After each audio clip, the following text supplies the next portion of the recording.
Dale Cowan here, senior agronomist with Agris and Wanstead Farmers Cooperative. We're obviously in a cornfield here, just outside, or just west of London rather, and today we're looking at ear rots, and in particular the one that's most problematic is what we call Gibberella zea, and the danger with it is, or the problem with it is, it can produce a mycotoxin called vomitoxin. Also produces some other one called zearalenone, but vomitoxin is one of the main concern, and it's identified by this pinkish white mold that's on the tip of the cob, and then it progresses down the cob.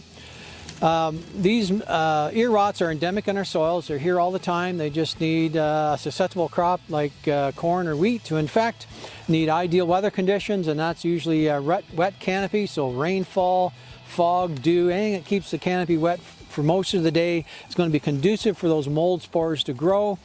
Normally we would be concerned with western bean cutworm infecting the cob and bringing those spores in with them. We certainly have seen that in the past as being a major vector for that. But this year we're seeing what we call silk channel infection, where it's coming in through the tip of the cob, because we just haven't had the amount of western bean cutworm we've had in the past.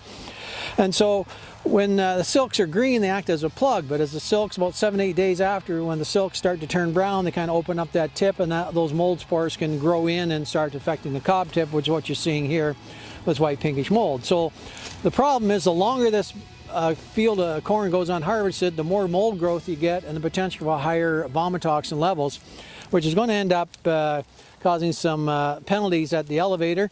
Certainly the end users are screening every load for vomitoxin.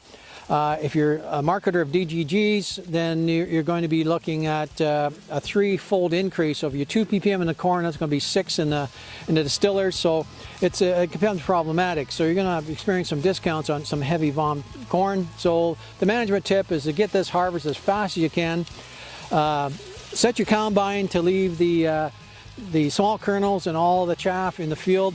This is where most of the toxin is going to be, is in the small kernels and the chaff, and an ear rot does rot the ear, so you're going to get all kinds of fines in the bin. Set your screens and fan speed to blow most of that in the field. You don't want that coming into your own on-farm dryer. You're going to have to screen your corn, pull the core in the bin, but this is the kind of corn you don't want to keep long-term. This is what you want to find a home for as soon as you can. So harvest as fast as you can, set the combine to leave the fines in the field, dry it down, see if you can find a home for it right away, and be prepared that some of the end users, there might be some discounts applied to high vomitoxin testing corn.